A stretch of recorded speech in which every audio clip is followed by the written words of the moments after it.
People might think that as we're coming into the holidays that this is not a good time to do a detox, but we would disagree with you. There are so many benefits that can be gained from doing even a short detox or cleanse is another thing, another way people might talk about that. And we want to just, talk today about what are the different styles of detox or cleanses that you can do, as well as what are the benefits that you might receive from doing the detoxes, and and what are some of our favorites. Absolutely.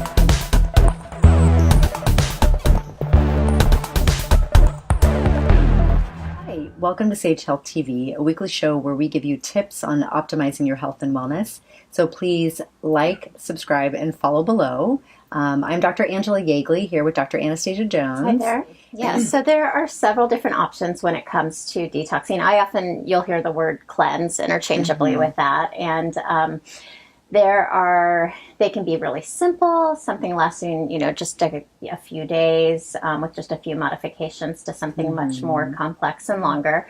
I often recommend to my patients, and I've done this off and on for years, to do both a spring cleanse and a fall cleanse.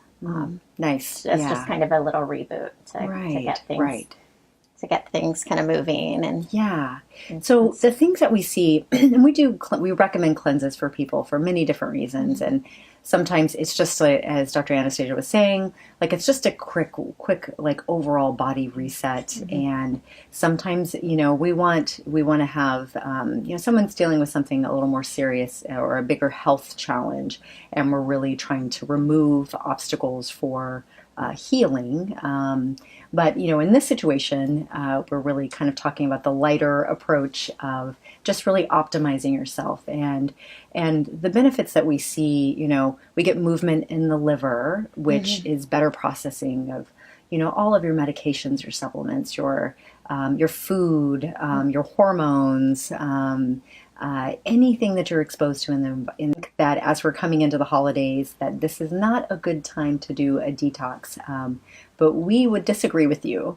There are so many benefits that can be gained from doing even a short detox or cleanse is another thing, another way people might talk about that.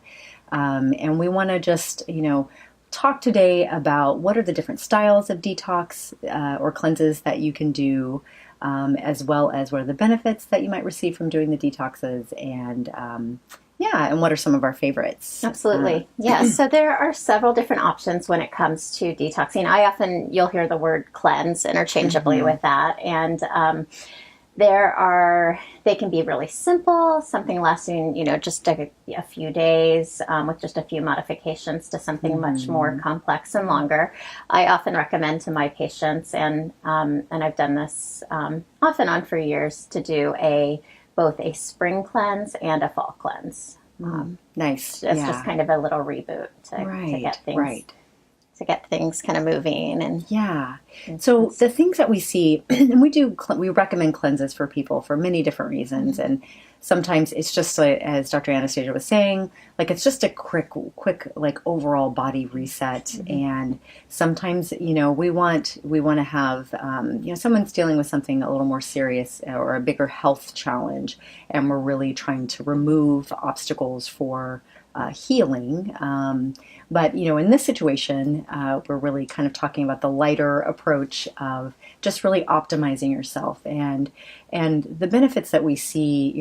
We get movement in the liver, which is better processing of, all of your medications, your supplements, your food, your hormones, anything that you're exposed to in the environment. The liver has to take that on and has to move it through your system. And so we get liver optimization, liver improvement, digestive improvement, where the gut is functioning better. So, not uncommon for a lot of people to have some sort of digestive issue, and that might be loose stool or constipation or just stomach upset. And this can be a great way to really take out a lot of factors that might be upsetting the gut in the form of food allergies. Exactly. Right? So the way I usually sort of pair it is oftentimes when we are working with patients, we are looking at the role of the gut and how foods affect them. And many times, although we can test for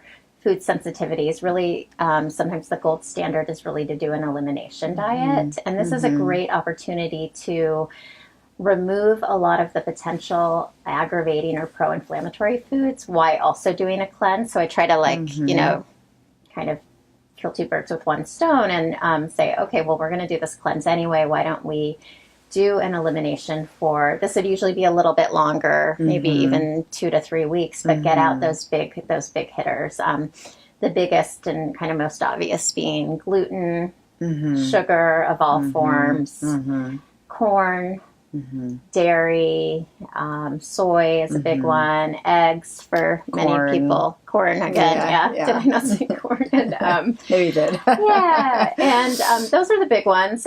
Sometimes things like peanuts and some of the other ones, but those main sort of potentially offending foods that are also very, very pro-inflammatory. So, so it's about taking out several things and then adding in a few things that can also be very cleansing, so that you get both aspects. Right, exactly. And what's kind of neat is that there's actually several ways that you can do this. And so a couple of the other benefits that I didn't want to miss, skin is another thing that a lot of times people will see will kind of clear up on a cleanse. Pretty quickly. Yeah, pretty quickly. Yeah. And as well as like sometimes if there's a fatigue or a brain fog also can respond nicely to that and as well. And even sometimes after just a few days of removal of some of these things, you can see some inflammation go down, and people will notice like, oh, I'm just, my joints feel a little bit better, or I'm not noticing that my hands are stiff, or my knee hurts a little bit less. And once again, that's going to be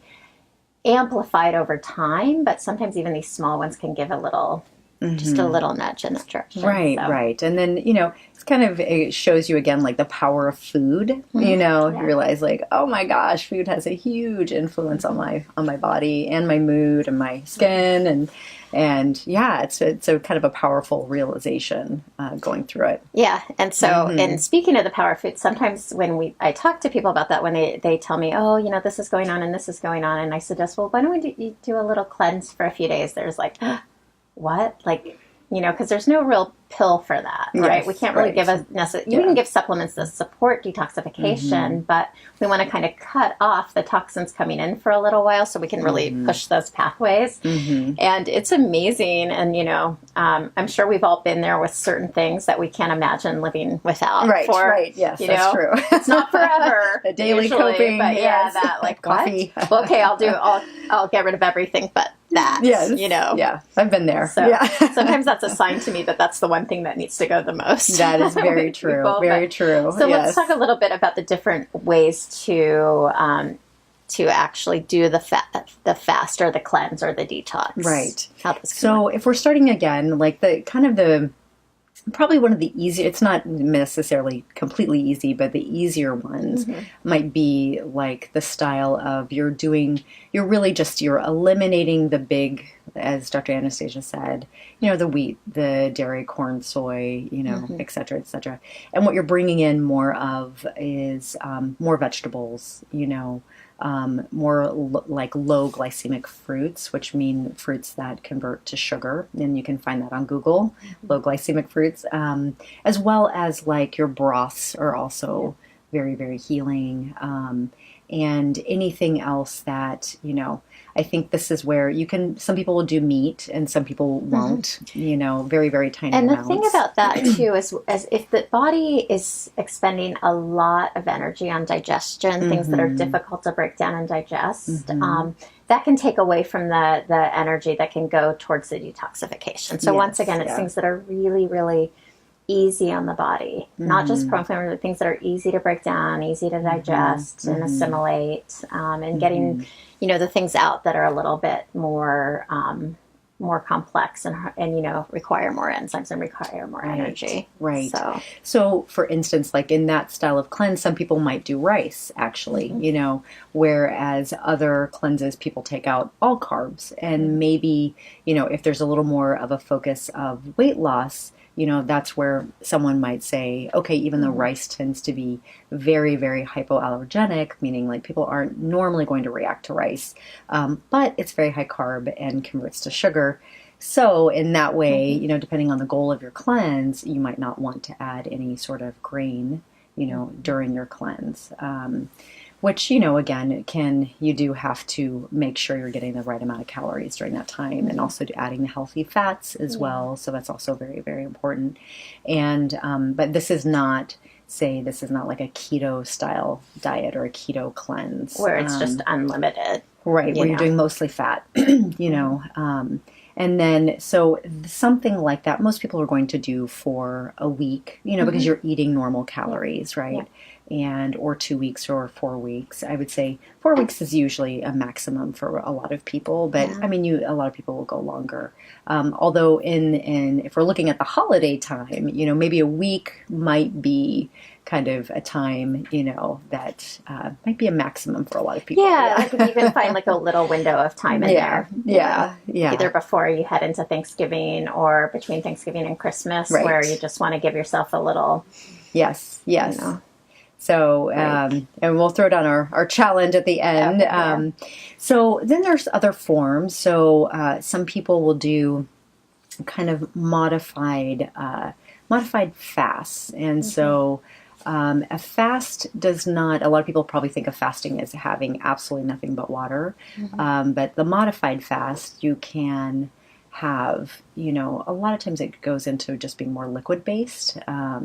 So say, some people will fast for a day, where you might just have bone broth, herbal teas, and again, taking out caffeine and then taking out any other solid, actually. So you're kind of off all things. Yeah. And that can go for really 1 to 3 days. 1 to 3 days. Yeah. And one thing we were discussing before we began, that really for fasting, above and beyond, I feel like a cleanse with food, if you have health conditions, if you are taking medications, this is something you really, really need to run by your doctor, because when you are without food, your medications can behave differently than when you're taking. Or if you start to stimulate a liver detox, you might change how your body is metabolizing certain drugs. So that's something to keep in mind, definitely. And certainly if you're going to add in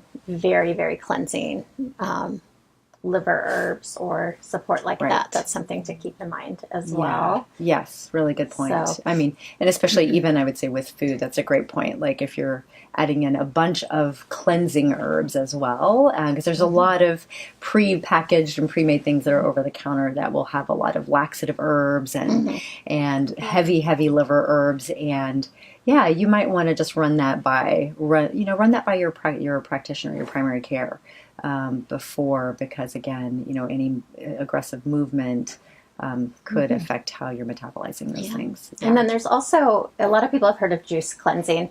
That is one, that can be really good for some people. I really like to go with the seasons personally. So I like to encourage people to do things that are, kind of more, definitely cleansing, but kind of more warming and nourishing in that way in the autumn, and go with more of those cold juice type of cleanses more in the spring. But some things you can do in the autumn, definitely. There's some really good, like we talked about broths. Bone broth is amazing. You can get good pre-made ones now, but it's also something that's super easy to make at home, and you can add all kinds of herbs and spices to it. It's great. Some Himalayan sea salt. Or you can also do a cleanse where I love just kind of doing the autumnal thing. So, so an autumn cleanse would be, once again, eliminating all of the sugar and gluten and all the stuff we talked about, and then focusing just on almost doing, I love to do just like a bowl that's like the dark leafy greens, like kale and collard greens and chard, and you can just, steam them. I'll throw some sweet potatoes in there, and then some avocado maybe, and a little like lemon juice or olive oil. And that can even be something that's just done like once a day. You have that meal once a day, and then beside that, you just do the broth and tea. And it's a little bit kind of like the intermittent fasting, where you're, the majority of your calories fall into a very short window, but then you give your body that break to do its repair and its cleansing I love between. That. And then, and that's, it's interesting that you mentioned intermittent fasting. I think we should kind of, for people that don't know what intermittent fasting is basically restricting your eating to a time period of the day. So what they found in research is that people who only eat for a certain amount of hours per day, and pretty standard would be like 8 hours in a day. So you might start eating at noon and stop eating at 8, or start eating at 11, stop eating at 7. That in the research, those people tend to have to live longer, have less risk of cardiovascular issues and many health issues.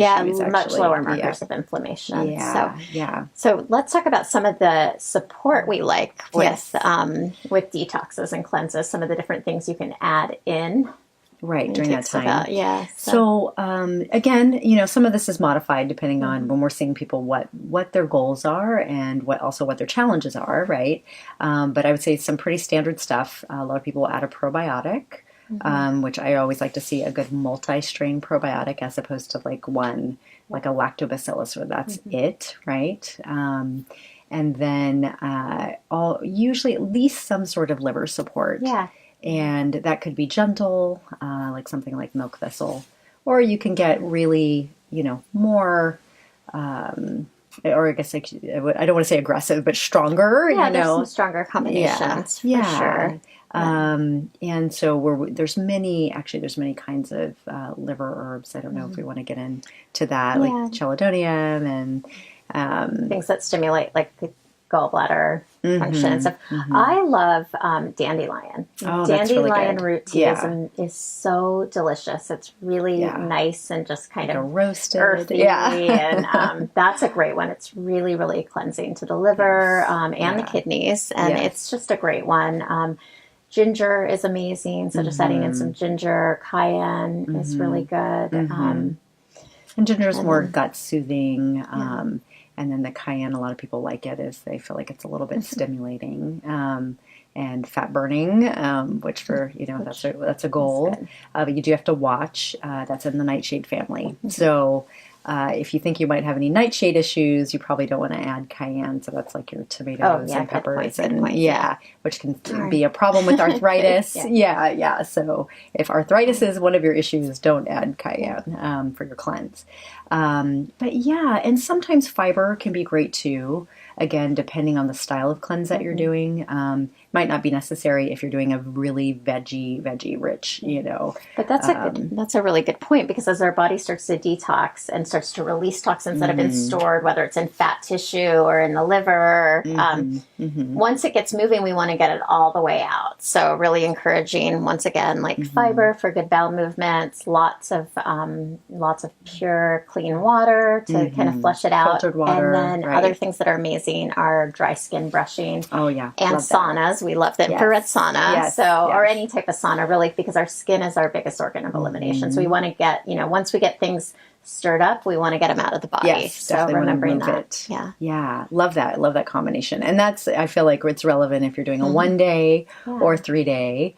Or definitely a month-long cleanse. Definitely. So we would love to hear about your experiences with cleanses, and we'd like to challenge you today to try to fit in a cleanse between now or maybe Thanksgiving and December, because you're really that's a good time to take a break because we have so much like food overload during that time. Oh my gosh, I know. And so it's a great time to do like a mini cleanse like during the week, in between your fun weekends. So we want to hear how that goes for you, and definitely if you need any guidance on that. And send us comments. You can comment at Sage Health TV if you subscribe and let us know what your favorite cleanses are. Yeah, would love to hear that too. So definitely want some guidance. We're here. So thank you so much for joining us. And again, love to see you here again. Please like, follow, and subscribe below. And we'll see you soon. Thanks so much. Thanks.